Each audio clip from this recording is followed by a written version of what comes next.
Hello everyone, how are you? I hope that you will be fit and fine. So today we will start class 7th lesson number 8 fire, friend and foe. तो इस lesson के अंदर हम fire आग के बारे में पढ़ेंगे कि आग किस तरह से हमारी मित्र है और किस तरह से शत्रु है. सो बिफोर यू रीड इसे पढ़ लेते हैं. Fire is both useful and dangerous. Fire हमारे लिए यूज़फुल भी है और डेंजरस भी है. What is fire? आग है क्या? How did we discover it? हमने इसकी डिस्कवरी, इसकी खोज कब की? How do we control it? और हम इस पे नियंत्रण कैसे कर सकते हैं? Let's start this lesson and listen it carefully. Fire, friend and foe. Early man did not know what fire was. Early man को फायर के बारे में नहीं पता था. But he must have seen, लेकिन उसने देखा होगा. The damage it could cause, कि आग से क्या नुकसान होते हैं. ही मस्ट हैव वॉच, उसने शायद देखा होगा. लाइटनिंग, बिजली को चमकते हुए. एंड वोल्केनोज, और वोल्केनोज को भी देखा होगा. Long before he began to use fire.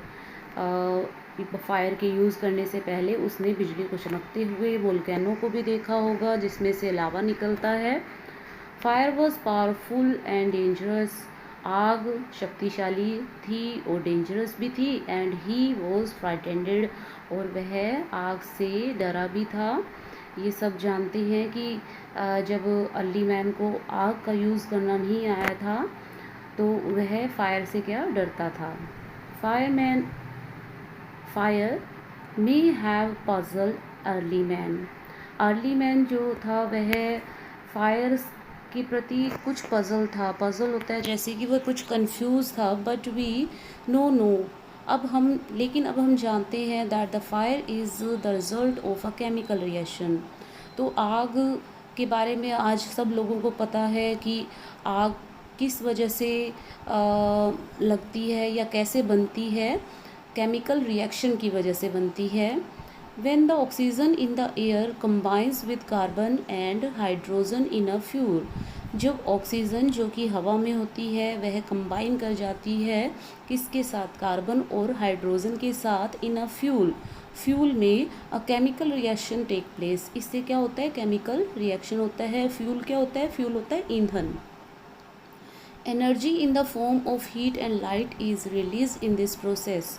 और इस सभी प्रक्रिया में जो एनर्जी है वो हीट और लाइट से क्या होती है? रिलीज़ होती है. This is what we call fire. इसे ही हम क्या कहते हैं? फायर कहते हैं, आग कहते हैं. 3 things are needed to make fire. तो फायर बनने के लिए, आग को बनने के लिए 3 चीज़ों की ज़रूरत होती है. फर्स्ट है फ्यूल, जिसे हम ईंधन कहते हैं. ऑक्सीजन जो कि हवा में प्रेजेंट होती है और हम जिससे सांस लेते हैं. एंड हीट, और हीट जिसे गर्मी कहते हैं, उसकी ज़रूरत होती है. Wood, coal, cooking gas and petrol are some example of fuel. तो फ्यूल जो है, ईंधन है, उसके कुछ उदाहरण यहाँ पर लिखे हुए हैं जैसे कि लकड़ी, कोयला, कुकिंग गैस जिससे हम खाना बनाते हैं, एंड पेट्रोल. ये सब क्या है? फ्यूल हैं. Oxygen come from the air, और हवा से हमें क्या मिलती है? ऑक्सीजन मिलती है. That is why when you blow on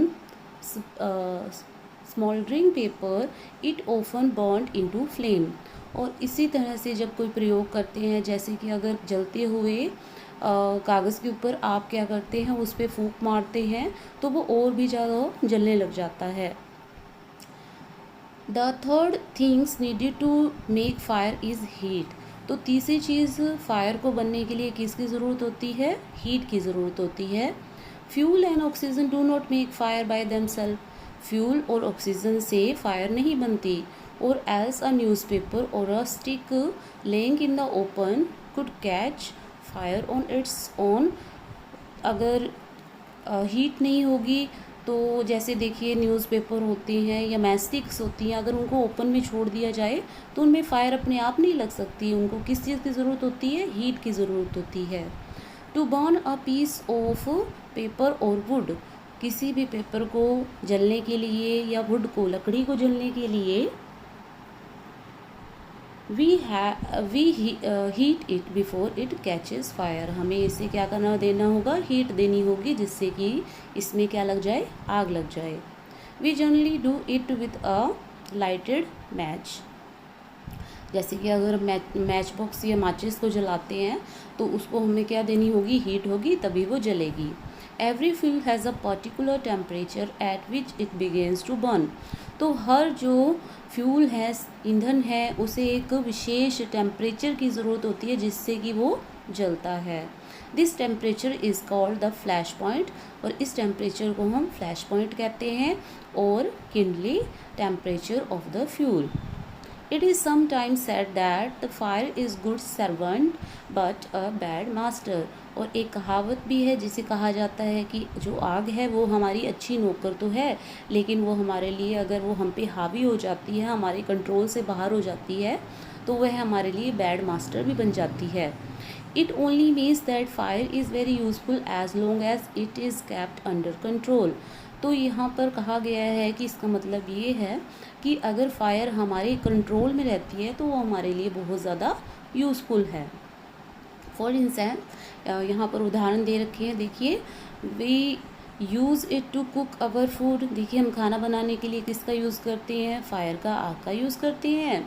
warm our homes in winter. देखिए, सर्दियों में होम को गर्म करने के लिए हम फायर का यूज़ करते हैं। एंड टू जनरेट इलेक्ट्रिसिटी, और बिजली को बनाने के लिए भी फायर का यूज़ किया जाता है। But on the other hand, if fire gets out of control it can be very dangerous. लेकिन अगर हम जो फायर है हमारे कंट्रोल से बाहर हो जाए तो वह हमारे लिए क्या बन सकती है, डेंजरस बन सकती है। Each year thousand of houses and shops are damage by fire. हर साल हज़ारों जो घर हैं, शॉप्स है, दुकानें हैं, वो फायर की वजह से क्या हो जाती है, डैमेज हो जाती हैं, बर्बाद हो जाती हैं। Vast area of forest are also destroyed. और जंगल का जो बहुत सारा एरिया है वो भी आग की वजह से क्या हो जाता है, डिस्ट्रॉय हो जाता है, नष्ट हो जाता है।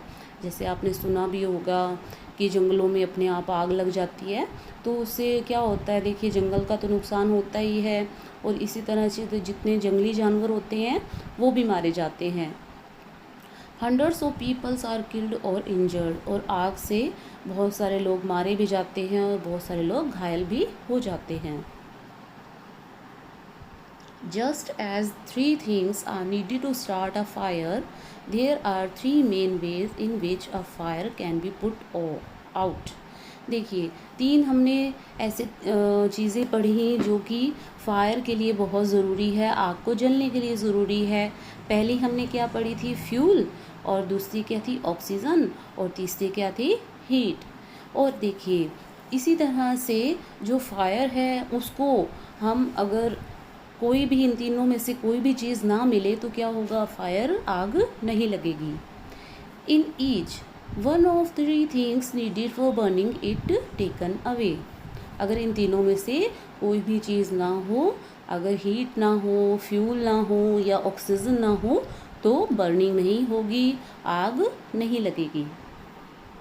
फॉर एग्ज़ाम्पल, हाँ जी, उदाहरण दे रखा है, we can take away the fuel. देखिए, हमें फ्यूल है हमारे पास। If the fire has no fuel to feed on, no burning can take place. अगर फ्यूल ही नहीं होगा, मान लीजिए अगर फ्यूल ना हो तो क्या होगा, फायर नहीं लग सकती, आग नहीं लग सकती। We often let a fire die out simply by not adding more fuel to it.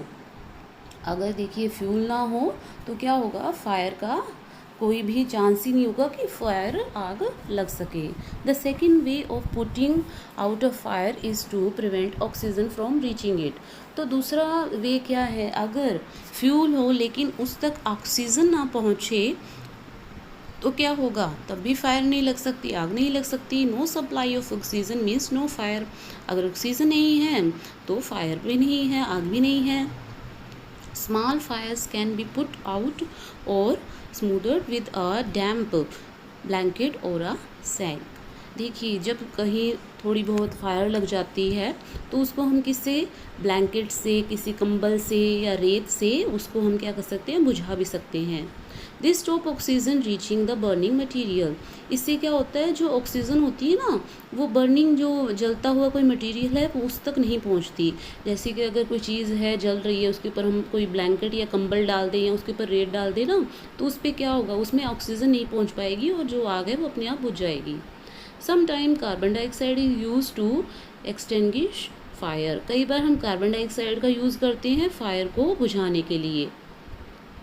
It could does not allow oxygen to reach the burning material. जो कार्बन डाइऑक्साइड होती है वो भी ऑक्सीजन को बर्निंग मटेरियल तक नहीं पहुंचने देती। The third way of put out a fire is to remove the heat. और तीसरा कौन सा तरीका है फायर को ना लगने से मतलब आग को ना लगने देने से, क्या है, हीट क्या होती है, गर्मी होती है। If the temperature can be broad down below the flash point. अगर हम टेम्परेचर को बिल्कुल फ्लैश पॉइंट तक पहुंचा दें, फ्लैश पॉइंट से नीचे तक कर दें, तो क्या होगा, द फ्यूल स्टॉप बर्निंग। तो ईंधन है जो वो जलना बंद कर देगा। You blow on a burning matchstick or a candle to put it out.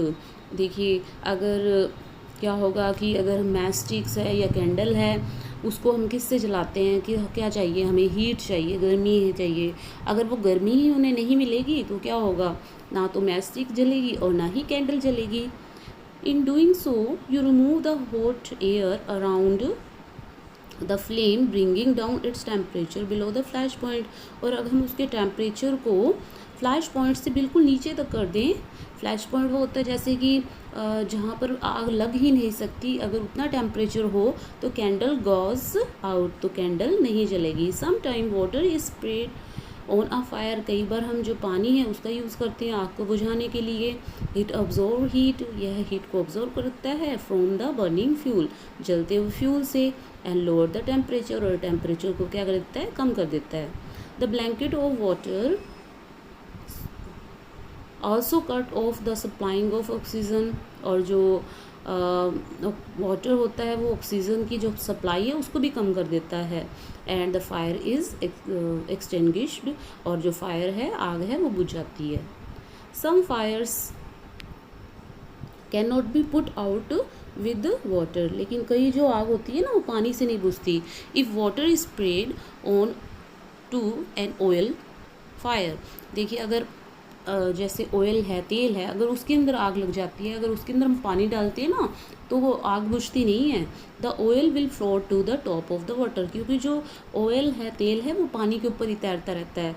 And continue to burn, और वह जलता रहता है। This can be very dangerous, तो यह बहुत ही खतरनाक हो सकता है।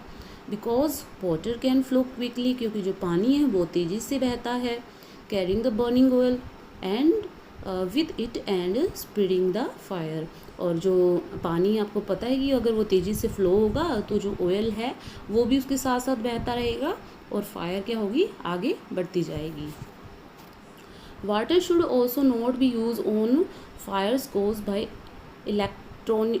Electrical appliances. देखिए, जितनी भी इलेक्ट्रिकल चीज़ें होती हैं, बिजली से बनी हुई चीज़ें होती हैं, उसके ऊपर भी हम वाटर का यूज़ नहीं करना चाहिए। क्यों नहीं करना चाहिए, देखिए, अगर बिजली की चीज़ों के ऊपर जैसे प्लग होते हैं, तारें होती हैं, उनके ऊपर अगर पानी का यूज़ करो ना तो उससे क्या हो सकता है, करंट भी लग सकता है आपको।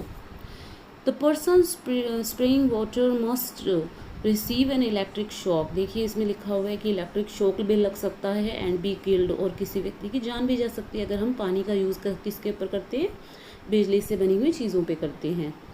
ए carbon dioxide extinguisher is best thing to fight an electrical fire.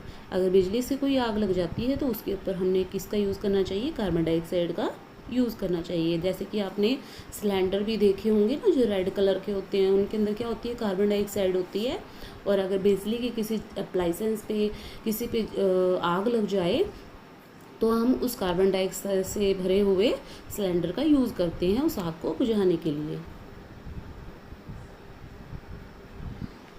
We spend millions of rupees each year in fighting fighting fire. देखिए हम बहुत मिलियंस जो पैसे हैं वो खर्च करते हैं किसके लिए, फायर को उससे लड़ने के लिए हर साल करते हैं। And we spend more trying to find new waves of preventing Fyers.